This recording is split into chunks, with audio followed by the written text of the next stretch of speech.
তাদের খোঁজ পাইছেন কিভাবে সেটা বলেন। আমি ভিডিওতে, আমি ফেসবুকে দেখছি। মানে ফেসবুকে কি জন্য ঢুকছেন, আমার মানে এইসব শেখার জন্য ফেসবুকে ঢুকছেন? আমার এটার জন্যই শিখছি। আমি আপনাকে সঠিক কথা বলি, আমি সঠিক কোনো কিছু না পাওয়ার কারণে আমি 2টা বছর থেকে ফ্রিল্যান্সিং এর উপর আমি চেষ্টা করেছি। ও আগে থেকে ফ্রিল্যান্সিং এর নামটা জানতেন বা জানি, মানে 2 বছর থেকে আমি মানে কোথায় আমি ডিটেলসটা পাবো? আচ্ছা, কোথায় এটা আমি- এটা কি জানেন একটু বলেন তো দেখি। হ্যাঁ, কি জানেন? হ্যাঁ, কি জানেন? না আমি ধরুন এই যে ফিন্যান্সিং এর বেসিকটা বলেন। ডিজিটাল মার্কেটিং আছে, ফিনান্স আছে, আপনার গ্রাফিক্স ডিজাইন আছে, তারপর আরেকটা কি এগুলো মানে ডাটা হ্যাঁ, এন্ট্রি, ডাটা। এইসব জিনিসগুলো আমি দেখি কিভাবে আমি মানে এগুলো শিখলে কি লাভ, মানে এগুলো শিখলে যে একটা মানে একজন মানে এক্সপিরিয়েন্স হবে, এক্সপিরিয়েন্স হলে সে মোটামুটি ভাবে বায়ার ধরবে বা বিভিন্ন লোকের কাজ করবে। অফিসিয়াল যে কাজগুলো আছে অনেকের অনেক রকম, কারো ডাটা এন্ট্রি আছে, কারো দেখা গেছে প্রোগ্রামের অনেক কাজ আছে, জি জি এগুলো শিখি। জি জি শিখে কাজ করলে সে আর্ন করতে গুড, এই তো বুঝতে পারছেন। আর্ন করতে পারবে। এটার জন্য তার এক্সপিরিয়েন্স দরকার।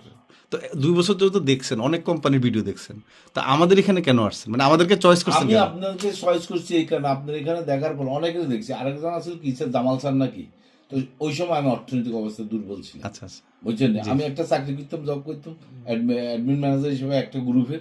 হঠাৎ করে আমার কোম্পানির লেনদেন খারাপ হয়ে যাওয়ার কারণে ভূমিকা আন্দোলন হয়েছে। আমি অ্যাডমিন ম্যানেজার ছিলাম, এখন 2-3 বার রিকোয়েস্ট করিও যখন এমডিকে আমি বুঝাইতে পারি নাই, বেতন দেয় নাই, আমাদেরও বেতন 7-8 মাস আটকা।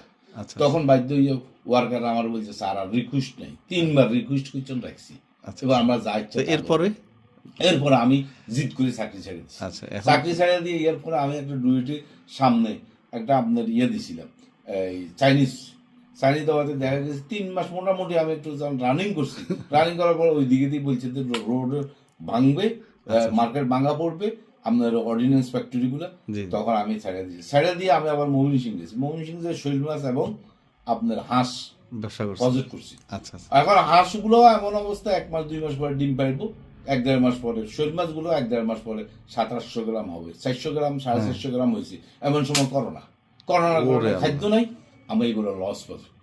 আচ্ছা, এখন হচ্ছে আমাদের কোম্পানিটা কেমন চয়েস কেন? আমাদের চয়েসে আপনার এটা দেখার পর অনেকেই বলতেছে যে আপনার কেউ সুইজারল্যান্ড থেকে, সুইজারল্যান্ডের বাইরে থেকে একটা ল্যাপটপ পাইছি, এই পাইছি, আবার কাজ করতেছে $500 $8 মোটামুটি। এটার উপর আমার আপনার উপর আছে না, আমার এই প্রতিষ্ঠানটা আমাকে শিখতে হবে, সময় লাগবে। আর আমরা মোবাইল দিয়ে শিখে, এটা তো বুঝতে আর পারছি। মোবাইল দিয়ে শেখেন, এটা অন্য কোম্পানি